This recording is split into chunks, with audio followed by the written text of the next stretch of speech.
श्री सच्चिदानंद सद्गुरु साईनाथ महाराज की जय। श्री साई सच्चरित अध्याय 25।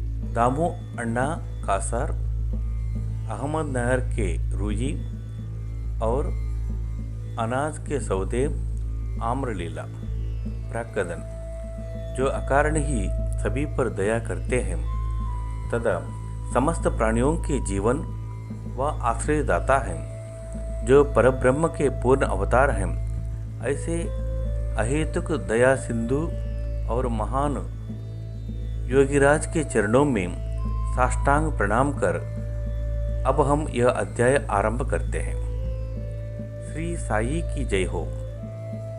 वे संत चूड़ामणि समस्त शुभ कार्यों के उद्गम स्थान और हमारे आत्माराम तथा भक्तों के आश्रयदाता हैं। हम उन साईनाथ की चरण वंदना करते हैं जिन्होंने अपने जीवन का अंतिम ध्येय प्राप्त कर लिया है। श्री साई बाबा अनिर्वचनीय प्रेम स्वरूप हैं। हमें तो केवल उनके चरण कमलों में दृढ़ भक्ति ही रखनी चाहिए। जब भक्त का विश्वास दृढ़ और भक्ति परिपक्व हो जाती है तो उसका मनोरथ ही शीघ्र ही सफल हो जाता है। जब हेमाडपंत को साई सच्चरित तथा साई लीलाओं के रचने की तीव्र उत्कंठा हुई तो बाबा ने तुरंत ही वो पूर्ण कर दी। जब उन्हें स्मृतिपत्र इत्यादि रखने की आज्ञा हुई तो हेमाडपंत में स्फूर्ति, बुद्धिमत्ता, शक्ति तथा कार्य करने की क्षमता स्वयं ही आ गई। वे कहते हैं कि मैं इस कार्य के सर्वदा अयोग्य होते हुए भी श्री साई के शुभ आशीर्वाद से इस कठिन कार्य को पूर्ण करने में समर्थ हो सका। फलस्वरूप यह ग्रंथ श्री साई सच्चरित्र आप लोगों को उपलब्ध हो सका, जो एक निर्मल स्रोत या चंद्रकांत मणि के ही सादृश्य है, जिसमें से सदैव साई लीला रूपी अमृत धारा करता है, ताकि पाठक गण भी जी भरकर उसका पान करें। जब भक्त पूर्ण अंतःकरण से श्री साई बाबा की भक्ति करने लगता है तो बाबा उसके समस्त कष्टों और दुर्भाग्यों को दूर कर स्वयं उनकी रक्षा करने लगते हैं। अहमदनगर के श्री दामोदर सांवला राम रासने कासार की निम्नलिखित कदम उपयुक्त कदम की पुष्टि करते हैं। दामू अण्णा। पाठकों को स्मरण होगा कि इस महाशय का प्रसंग 6वें अध्याय में शिरडी के रामनवमी उत्सव के प्रसंग में आ चुका है। वे लगभग सन 1895 में शिरडी पधारे थे, जबकि रामनवमी उत्सव का प्रारंभ ही हुआ था और उसी समय से वे एक जमींदार बढ़िया ध्वज इस अवसर पर भेंट करते तथा वहां एकत्रित गरीब भिक्षुओं को भोजनादि कराया करते थे। दामू अण्णा के सौदे। रूई का सौदा। दामू अण्णा को मुंबई से उनके एक मित्र ने लिखा कि वह उनके साथ साझेदारी में रूई का सौदा रखना चाहते हैं, जिसमें लगभग 2 लाख रुपये का लाभ होने की आशा है। सन 1936 में नरसिम्हा स्वामी को दिए गए एक वक्तव्य में दामू अण्णा ने बताया कि रूई के सौदे का एक प्रस्ताव बम्बई के एक दलाल ने उनसे किया था, जो कि साझेदारी से हाथ खींचकर मुझ पर ही सारा भार छोड़ने वाला था। दलाल ने लिखा था कि धंधा अति उत्तम है और हानि की कोई आशंका नहीं है। ऐसे स्वर्णिम अवसर को हाथ से ना खोना चाहिए। दामू अण्णा के मन में नाना प्रकार के संकल्प विकल्प उठ रहे थे, परंतु स्वयं कोई निर्णय करने का साहस वे ना कर सके। उन्होंने इस विषय में कुछ विचार तो अवश्य कर लिया, परंतु बाबा के भक्त होने के कारण पूर्ण विवरण सहित एक पत्र श्यामा को लिख भेजा, जिसमें बाबा से परामर्श प्राप्त करने की प्रार्थना की। यह पत्र श्यामा को दूसरे ही दिन मिल गया जिसे दोपहर के समय मस्जिद में जाकर उन्होंने बाबा के सक्षम रख दिया। श्यामा से बाबा ने पत्र के संबंध में पूछताछ की। उत्तर में श्यामा ने कहा कि अहमदनगर के दामू अण्णा कासार आपसे कुछ आज्ञा प्राप्त करने की प्रार्थना कर रहे हैं। बाबा ने पूछा कि वह इस पत्र में क्या लिख रहा है और उसने क्या योजना बनाई है। मुझे तो ऐसा प्रतीत होता है कि वह आकाश को छूना चाहता है। उसे जो कुछ भी भगवत कृपा से प्राप्त है वह उससे संतुष्ट नहीं है। अच्छा, पत्र पढ़कर तो सुनाओ। श्यामा ने कहा, जो कुछ आपने अभी कहा है वही तो पत्र में लिखा हुआ है। हे देवा, आप यहाँ शांत और स्थिर बैठे रहकर भी भक्तों को दिग्ध कर देते हैं और जब वे अशांत हो जाते हैं तो आप उन्हें आकर्षित कर किसी को प्रत्यक्ष तो किसी को पत्र द्वारा यहाँ खींच लेते हैं। जब आपको पत्र का आशय विदित ही है तो फिर मुझे पत्र पढ़ने की क्यों विवश कर रहे हैं। बाबा कहने लगे कि श्यामा, तुम तो पत्र पढ़ो, मैं तो ऐसे ही अनापशनाप बकता हूँ, मुझ पर कौन विश्वास करता है। तब श्यामा ने पत्र पढ़ा और बाबा उसे ध्यानपूर्वक सुनकर चिंतित होकर कहने लगे कि मुझे ऐसा प्रतीत होता है कि सेठ पागल हो गया है। उसे लिख दो कि उसके घर किसी वस्तु का अभाव नहीं है, इसलिए उसे आधी रोटी में ही संतोष कर लाखों के चक्कर से दूर ही रहना चाहिए। श्यामा ने उत्तर लिखकर भेज दिया, जिसकी प्रतीक्षा उत्सुकतापूर्वक दामू अण्णा कर रहे थे। पत्र पढ़ते ही लाखों रुपयों के लाभ होने की उनकी आशा पर पानी फिर गया। उन्हें उस समय ऐसा विचार आया कि बाबा से परामर्श कर उन्होंने भूल की है, परंतु श्यामा ने पत्र में संकेत कर दिया था कि देखने और सुनने में फर्क होता है, इसलिए शेष कर तो यही होगा कि स्वयं शिरडी आकर बाबा की आज्ञा प्राप्त करो। बाबा से स्वयं अनुमति लेना उचित समझकर वे शिरडी आए।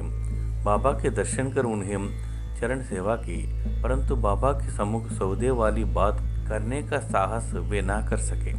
उन्होंने संकल्प किया कि यदि उन्होंने कृपा कर दी तो इस सौदे में से कुछ लाभांश उन्हें भी अर्पण कर दूंगा। यद्यपि यह विचार दामू अण्णा बड़ी गुप्त रीति से अपने मन में कर रहे थे, तो भी त्रिकालदर्शी बाबा से क्या छिपा रह सकता है। बालक तो मिष्ठान मांगता है, परंतु उसकी माँ उसे कड़वी ही औषधि देती है, क्योंकि मिठाई स्वास्थ्य के लिए हानिकर होती है और इस कारण वह बालक के कल्याणार्थ उसे समझा बुझाकर कड़वी औषधि पिला दिया करती है। बाबा एक दयालु माँ के समान थे। वे अपने भक्तों का वर्तमान और भविष्य जानते थे, इसलिए उन्होंने दामू अण्णा के मन की बात जानकर कहा कि बापू, मैं अपने को इस सांसारिक झंझटों में फंसाना नहीं चाहता। बाबा की अस्वीकृति जानकर दामू अण्णा ने यह विचार त्याग दिया। अनाज का सौदा। तब उन्होंने अनाज, गेहूं, चावल आदि अन्य वस्तुओं का धंधा आरंभ करने का विचार किया। बाबा ने इस विचार को भी समझकर उनसे कहा कि तुम रुपये का 5 शेर खरीद दोगे और 7 शेर को बेचोगे, इसलिए उन्हें इस धंधे का भी विचार त्यागना पड़ा। कुछ समय तक तो अनाज का भाव बढ़ता ही गया और ऐसा प्रतीत होने लगा कि संभव है बाबा की भविष्यवाणी असच निकली, परंतु दो एक मास के पश्चात ही सब स्थानों में पर्याप्त वृष्टि हुई, जिसके फलस्वरूप भाव अचानक गिर गए और जिन लोगों ने अनाज संग्रह कर लिया था उन्हें यथेष्ट हानि उठानी पड़ी। पर दामू अण्णा इस विपत्ति से बच गए। यह कहना व्यर्थ ना होगा कि रुई का सौदा जो कि उस दलाल ने अन्य व्यापारी की साझेदारी में किया था, उसमें उसे अधिक हानि हुई। बाबा ने उन्हें बड़ी विपत्तियों से बचा लिया है। यह देखकर दास अण्णा का साई चरणों में विश्वास दृढ़ हो गया और वे जीवन पर्यंत बाबा के सच्चे भक्त बने रहे। आम्रलीला। एक बार गोवा के एक मामलदार ने, जिसका नाम राले था, लगभग 300 आमों का एक पार्सल श्यामा के नाम शिरडी भेजा। पार्सल खोलने पर प्रायः सभी आम अच्छे निकले। भक्तों में इनके वितरण का कार्य श्यामा को सौंप गया। उनमें से बाबा ने 4 आम दामू अण्णा के लिए पुस्तक निकाल कर रख लिया। दामू अण्णा की 3 स्त्रियाँ थी, परंतु अपने दिए हुए वक्तव्य में उन्होंने बताया कि उनकी केवल 2 ही स्त्रियाँ थी। वे संतानहीन थे। इस कारण उन्होंने अनेक ज्योतिषियों से इसका समाधान कराया और स्वयं भी ज्योतिष शास्त्र का थोड़ा सा अध्ययन कर ज्ञात कर लिया कि जन्म कुंडली में एक पाप ग्रह के स्थित होने के कारण इस जीवन में उन्हें संतान का मुख देखने का कोई योग्य नहीं है। परंतु बाबा के प्रति तो उनकी अटल श्रद्धा थी। पार्सल मिलने के 2 घंटे पश्चात ही वे पूजनाथ मस्जिद में आए। उन्हें देखकर बाबा कहने लगे कि लोग आमों के लिए चक्कर काट रहे हैं, परंतु ये तो दामू के हैं, जिसके हैं उन्हीं को खाने और मरने दो। इन शब्दों को सुन दामू अण्णा के हृदय पर वज्रघात सा हुआ, परंतु महलसापति ने उन्हें समझाया कि इस मृत्यु शब्द का अर्थ अहंकार के विनाश से है और बाबा के चरणों की कृपा से तो वह आशीर्वाद स्वरूप हैं। तब वे आम खाने को तैयार हो गए। इस पर बाबा ने कहा कि वे तुम ना खाओ, उन्हें अपनी छोटी स्त्री को खाने दो। इन आमों के प्रभाव से उसे 4 पुत्र और 4 पुत्रियां उत्पन्न होगी। यह आज्ञा शिरोधार्य कर उन्होंने वे आम ले जाकर अपनी छोटी स्त्री को दिए। धन्य है श्री साई बाबा की लीला, जिन्होंने भाग्य विधाता पलट कर उन्हें संतान सुख दिया।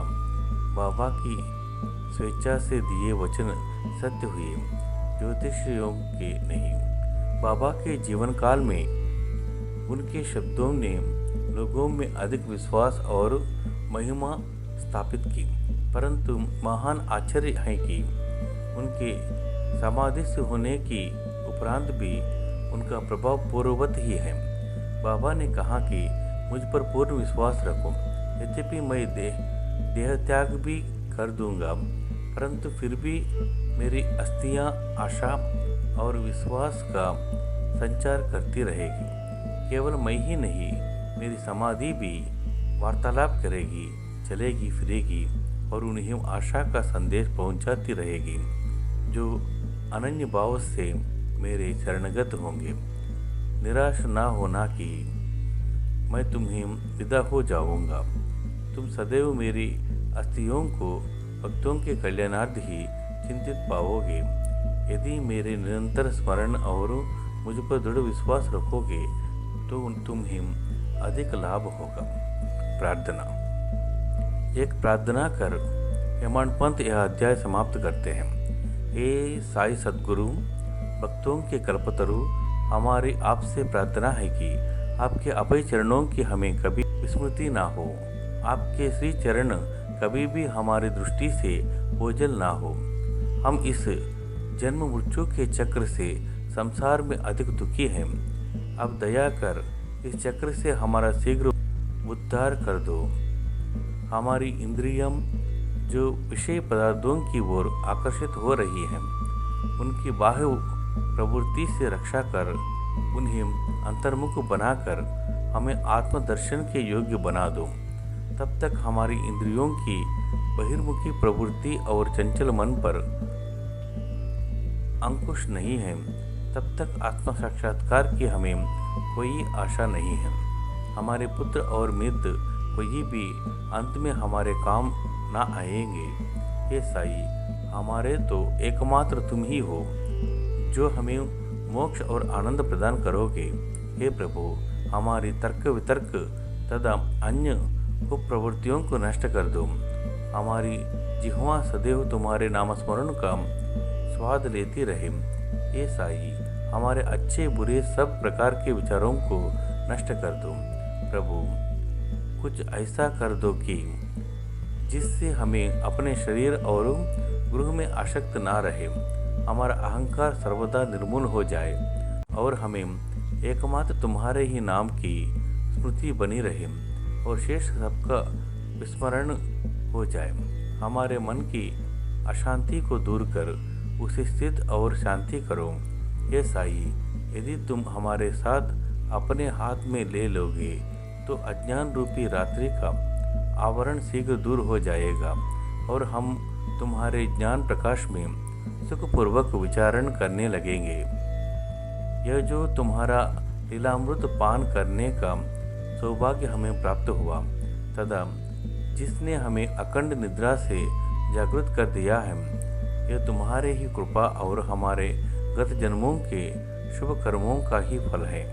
विशेष इस संबंध में श्री दामू अण्णा के उपरोक्त कथन को उद्धत किया जाता है, जो ध्यान देने योग्य है। एक समय जब मैं अन्य लोगों सहित बाबा के श्री चरणों के समीप बैठा था तो मेरे मन में दो प्रश्न उठे। उन्होंने उनका उत्तर इस प्रकार दिया है। जो जन समुदाय श्री साईं बाबा के दर्शनार्थ शिरडी आता है, क्या उन सभी को लाभ पहुंचता है? इसका उन्होंने उत्तर दिया कि बौर लगे आम वृक्ष की ओर देखो। यदि सभी बौर फल बन जाए तो आमों की गणना भी ना हो सकेगी। परंतु क्या ऐसा होता है? बहुत से बौर जलकर गिर जाते हैं। कुछ फले बड़े भी तो आंधी के झकोरों से गिरकर नष्ट हो जाते हैं और उनमें से कुछ थोड़े ही शेष रह जाते हैं। दूसरा प्रश्न मेरे स्वयं के विषय में था। यदि बाबा ने निर्वाण लाभ कर लिया तो मैं बिल्कुल ही निराश्रित हो जाऊंगा, तब मेरा क्या होगा?